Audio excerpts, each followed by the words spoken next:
Здравейте и официално днес сме с доктор Розалина Станчева и ще си поговорим за нейния опит и нейните съвети в сферата, в която тя работи, която можем да причислим към синята икономика. Първо, Розалина, много ти благодарим наистина за това, че а, ни подаряваш това време от толкова заети дни. И ако може едно кратко представяне за нас и хората, които ще видят това. Коя си, откъде си, с какво в момента се занимаваш? Здравейте! Благодаря, че ме поканихте. Винаги ми е приятно да говоря за това, с което се занимавам, понеже то не е много известно. Първо, занимавам се с микроскопични обекти, които никой не учи в училище, така че са доста така потайни и неизвестни за хората. Занимавам се с водорасли. Учените, които се занимават с водорасли, се наричат phycologists or algologist. В България мисля, че ги наричаме алголози. Развитието, интереса ми към водорасли възникна още в Софийския университет, когато учих първия курс по систематика на водорасли и гъби. Сториха ми се много интересни. Видях ги за пръв път под микроскоп. Естествено, че имаме нужда от микроскоп, за да ги изследваме, защото те са микроскопични, невидими. И от там възникна интереса ми към тях. Те са много красиви, много малко знаем за тях и си казах, ето, искам да изучавам този обект, да науча повече за тях. Впоследствие имах възможност. Дипломната ми работа в Софийския университет беше в областта на екологията, но не беше свързана с водорасли, а с почвени микроорганизми. Дипломната ми работа завърших при доцент Букоев. И в последствие имах възможност да кандидатствам за позиция за асистент и да преподавам този курс, който ми беше толкова интересен, систематика на водорасли и гъби. В България, в Софийския университет е възможно да започнеш преподавателска кариера без да имаш дисертация, което беше моят случай. И в хода на преподаването, 12 години преподавах основно този курс в катедра ботаника на биологически факултет. Работих върху дисертацията си. Дисертацията ми беше свързана с кремъчни водорасли. Сега мисля, че не трябва да изпадам в детайли относно водораслите. Те са съвсем такива едни мънички. Някои водорасли са наистина гигантски. Мисля, че след малко ще говорим за тях, тъй като основната тема тук са аквакултури и водораслите много се използват за аквакултури. Така, значи завърших дисертацията си в Софийския университет. Има една така на Запад доста популярна форма, която се смята за продължение на обучението, научното обучение. Постдокторал, т.е. след доктората, след завършване на доктората. Това е работна и учебна, как да кажа, степен на развитие. И за моя постдокторат дойдох в Америка, в Portland State University, Portland, Oregon, където имах едногодишен контракт и продължих да работя върху кремъчни водорасли. Впоследствие намерих работна позиция в California State University, Сан Маркос за изследовател или researcher и имах големия късмет. Това просто беше съвпадение в момента, в който дойдох тук. Може би трябва да говоря за години. Това беше 2007. Започна много голям биомониторинг или биоасесмент проект на щата Калифорния, които с големите си финансови възможности могат да си позволят. Естествено, това е много важно за тях, тук да опазват качеството на сладководната течаща вода. Така че тази програма се занимава с използване на няколко организма като биоиндикатори, които показват качеството на водата. Риби, много от реките обаче, конкретно тази програма, за която аз работя, е фокусирана върху реки. Тук реките или така малки рекички не са много големи, те пресъхват, не винаги поддържат тия популации от риби, така че всъщност водораслите се оказват едни много важни биоиндикатори и 15 години работя с това.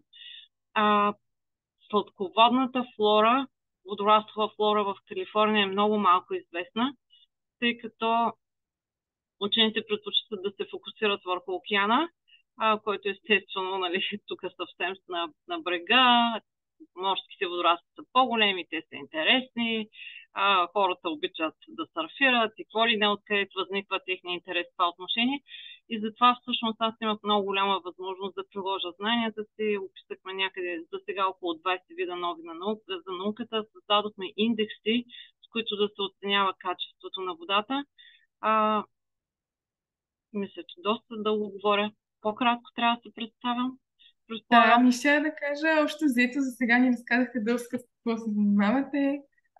Исках нали, да изчакам да си завършите мисълта все пак, но може ми да преминем така малко към самите възможности и за млади хора в вашата сфера, във всичко свързано с дали с водорасли, дали повече към аквакултурите, дали чисто погледнато с качеството на водите, сладководните, които знаем, че днес нали, с всички екологични проблеми има доста застрашителни статистики и към тази насока, така че наистина ще се радваме, тъй като все пак това е фокус на интервюто, да ни споделите за възможностите за младите хора, които биха искали да се насочат. Какви са, къде са и да. Да, разбира се. Само искам да довърша за професионалното си развитие. Това беше, което беше до сега. В момента ми предстои промяна в кариерата. Буквално след 2 дена се премествам в Джордж Мейсън Юнивърсити за преподавателска позиция и там ще имам възможност и да преподавам, и да работя с млади хора, които искат да продължат тяхното мастер и висше образование. Така, по отношение на възможности, за хората, които искат или имат интерес към водораслите, възможностите са няколко. Естествено, на първо място, това, което аз знам най-добре, е университетски, академични кариери. Водораслите се използват в научен и приложен план твърде много. Набързо това, което аз правя, изследваме видовете с цел да окачествяваме водата. Това е едно поле, една възможност за професионално развитие на млади хора, които се интересуват, но трябва да знаят водораслите и видовете.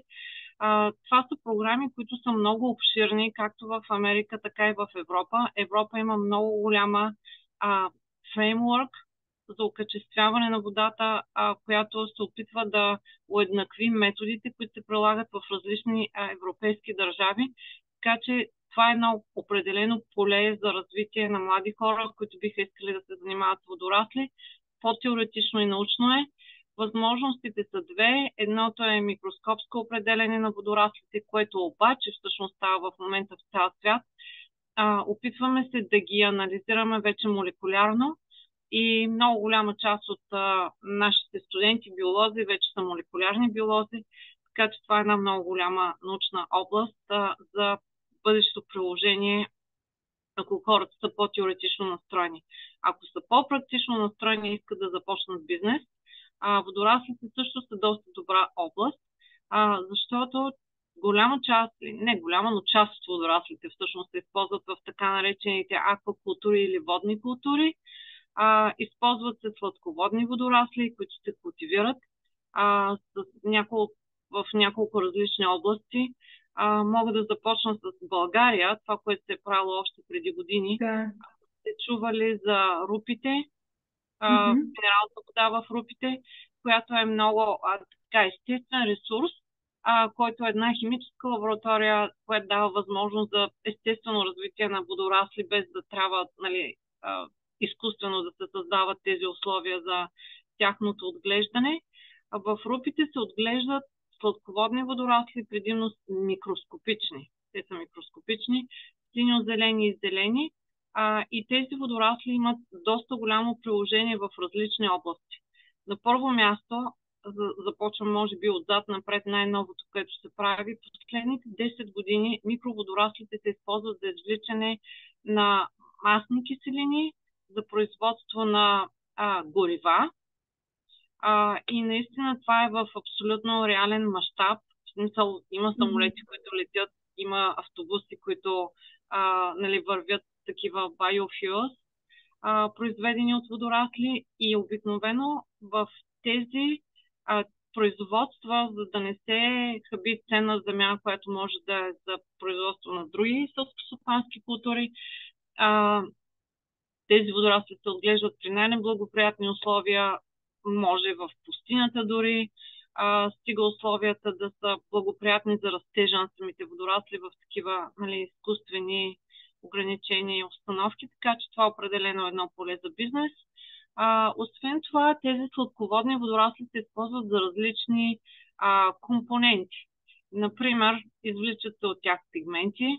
Синьо-зелените водорасли не случайно се наричат синьо-зелени, те имат пигмент, който е син цвят. Да речем, последно ядох детска торта, която беше синя. И казах, о, не, това трябва да е нещо много отровно, кой знае какъв химикал са сложили там. Не, тя е синя, защото е извлечено от това синьо, този син пигмент от синьо-зелени водорасли. Това се напълно, нали, здравословно, няма никакъв проблем да се консумира. И друго нещо, те се използват за вещества, наречени каротиноиди или астаксантин, които са много силни антиоксиданти, така че се използват като хранителни добавки за здравето на хората. Зелени водорасли предимно се използват за извличане на астаксантин. Не знам дали в България има такива производства, но за сега най-големия производител на този тип сладководно водорасло е в Хавай. Отново това се прави при сладководни условия. Другата голяма област, естествено, морските водорасли. Ако сте яли суши, предполагам, този слой, който обвива ориза, това е просто директно водорасло, което е извлечено голямо. Морските водорасли са доста по-едри, те са макроводорасли. Виждаме ги, като ходим на море, дори на Черно море, водораслите не винаги са приятни, нали? Ние не искаме да има водорасли около нас, но това са така наречените макроводорасли.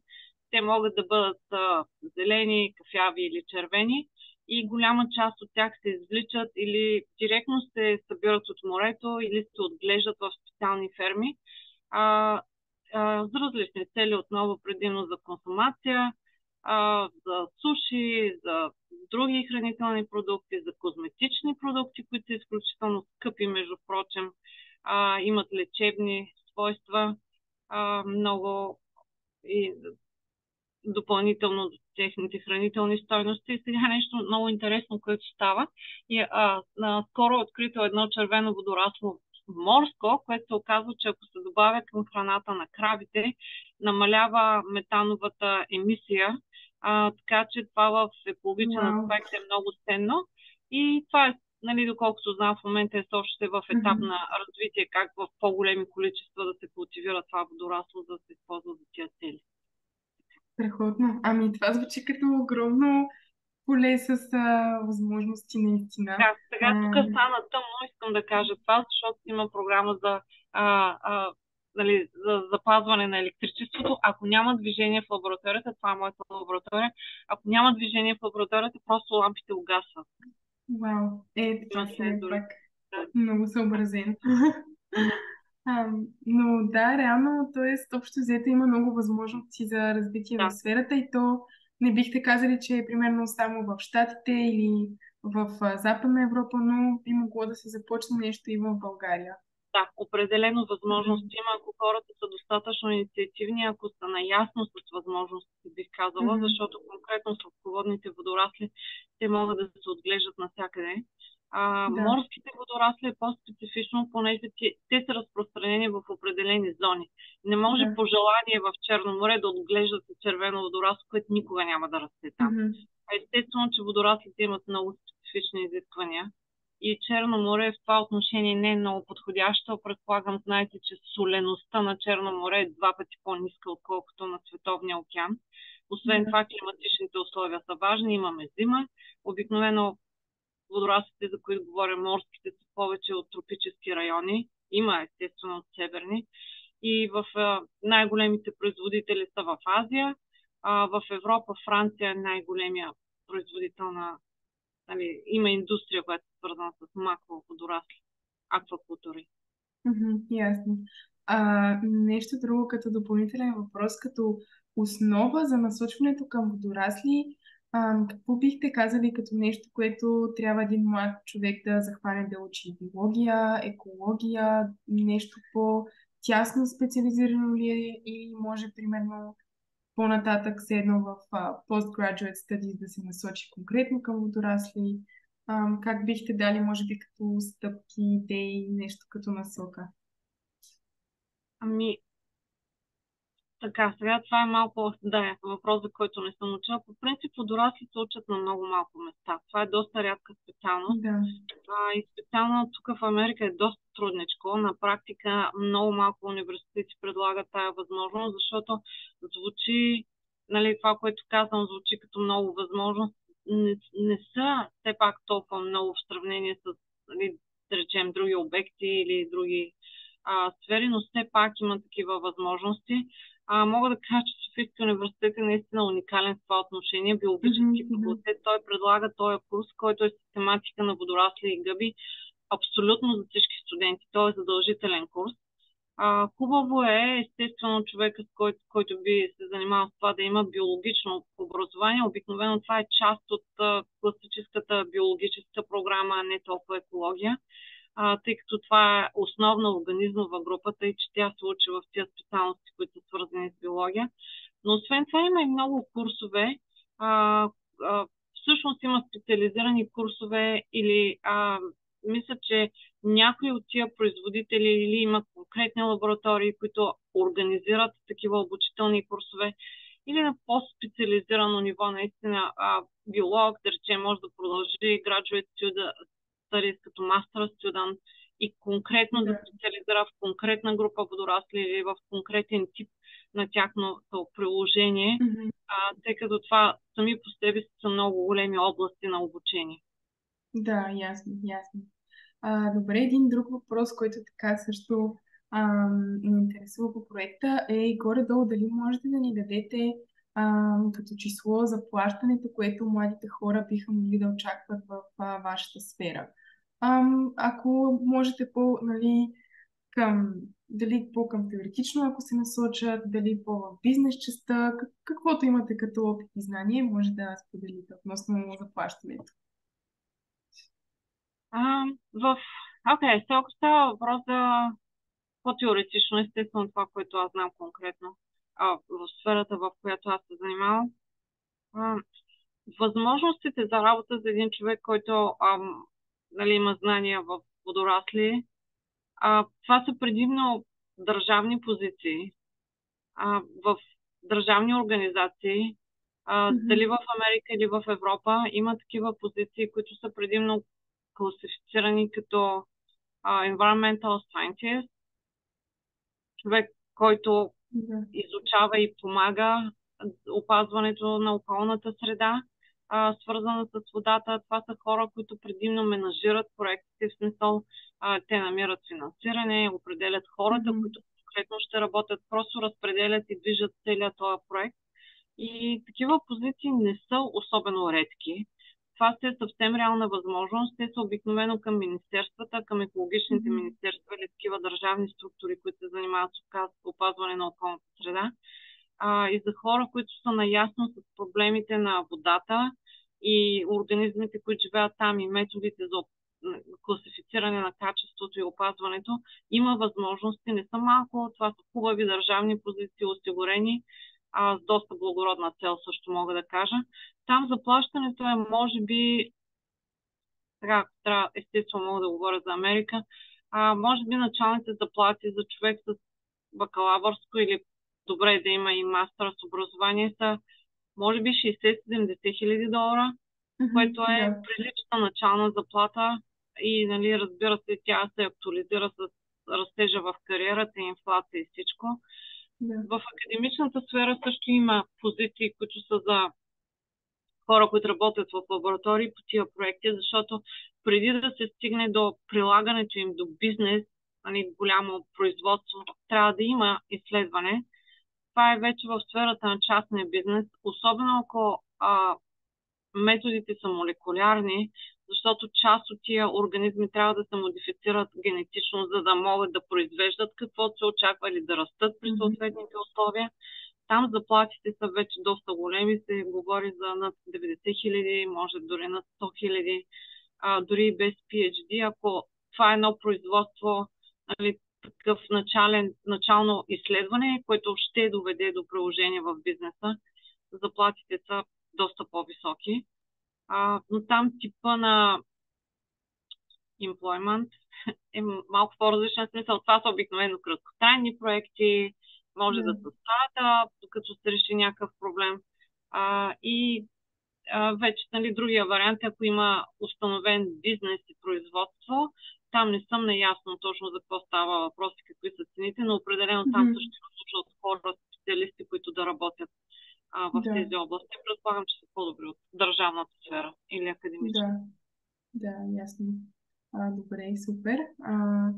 И може би като едно заключение, тъй като наближаваме към края, дали имате някакъв съвет за младите хора, които искат да се развиват в вашата сфера? Или препоръка, съвет, просто да споделите какво бихте им казали?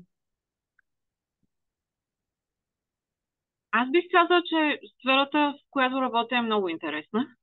Ако човек наистина я хареса, това е просто като едно хоби, което имаш през целия си живот. Аз не усещам работа като работа. За мен всеки ден е удоволствие, всеки ден е много интересно, особено ако е свързано и с fieldwork, излизаме навън, събираме проби. Това, което мога да кажа за всеки един човек, който иска да направи кариера, в която да се развие интелектуално като възможности, всички ние се раждаме с някакъв потенциал и естествено, че искаме да го приложим.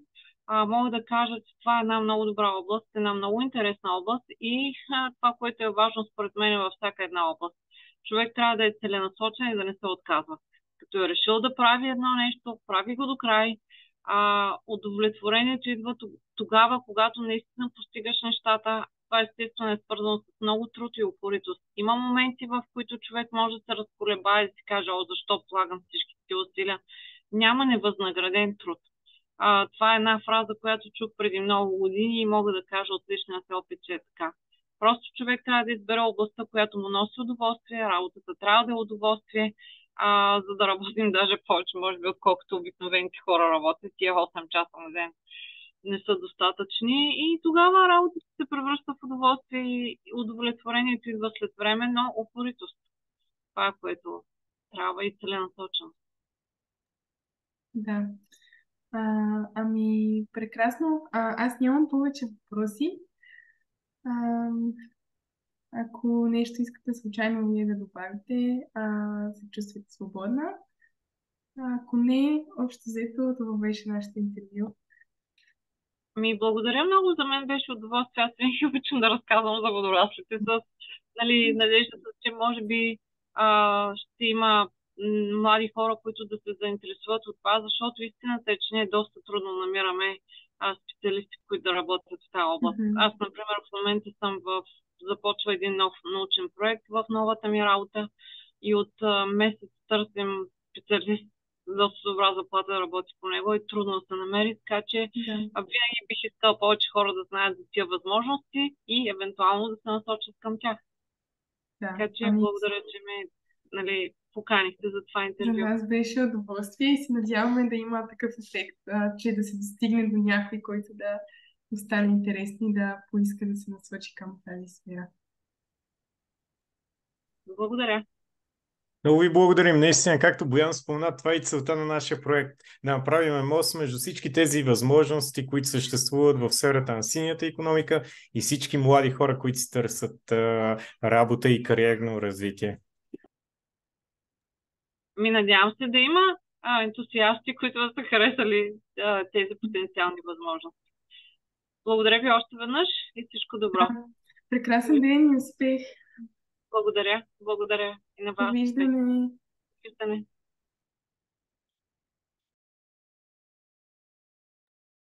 Супер! Много добре!